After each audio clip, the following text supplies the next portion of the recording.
What else could you call a sequel to a movie titled The Final Chapter? Friday Part 5 was released less than a year after its predecessor, mostly due to pressure from fans. At this point, Paramount was trying to shy away from the Friday the 13th series because they were little more than exploitation films, and they were calling attention away from some of its bigger franchises. Needless to say, to need to make a quick buck sure shows. A New Beginning is definitely the cheapest looking film in the series. It has a rushed made-for-TV quality about it. Of course, that might be in small part due to one major thing. Jason isn't in this film.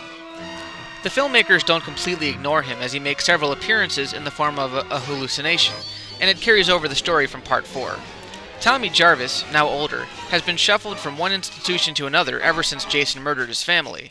The character is obviously troubled from the start, but actor John Shepard just isn't given much to do. He barely talks. Kid's a real talker. I noticed.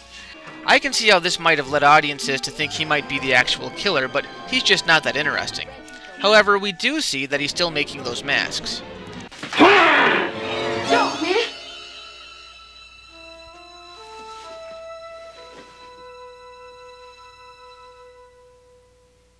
The location takes place at a mental rehabilitation center, and therefore most of the characters are supposed to have some sort of issue.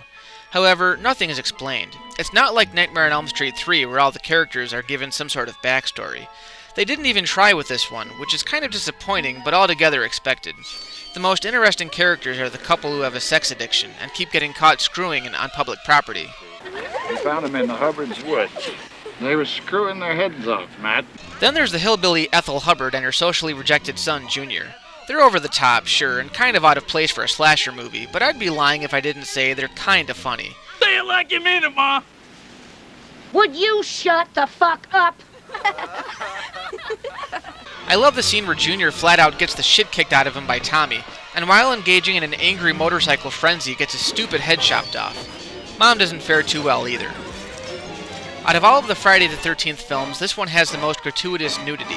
It makes sense because I think the director Danny Steinman specialized in making porno. It's not really a complaint because the girls are all really attractive, but if this one ever aired on cable, obviously it had a lot more cut out of it, meaning the naked breasts had to go.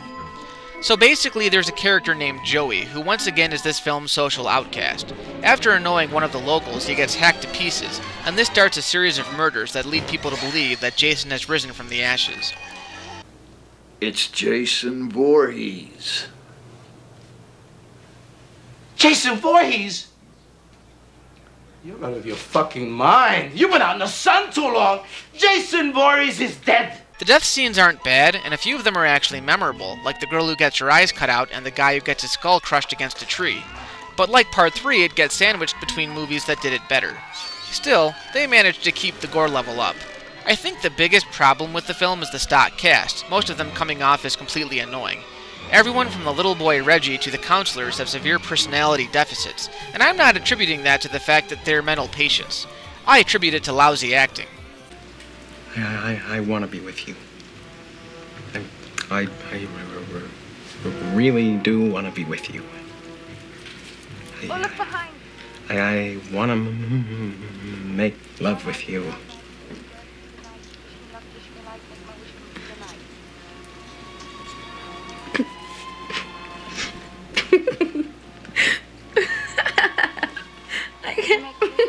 I didn't mean it.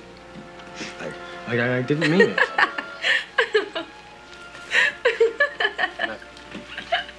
I said I didn't mean it. I'm sorry that I did so. As far as who turns out to be the actual killer, they could have done a lot better. At first I was confused until I saw the film a few more times and put the pieces together. It comes out of nowhere, although they do a pretty good job making you think that Jason has returned. A lot of fans dismiss this one because Jason isn't the killer, but it doesn't ignore the events of the past films. It didn't take an alternate story like what they attempted with Halloween 3. It's definitely a low point in the series, but I wouldn't go as far to say that it's a terrible slasher.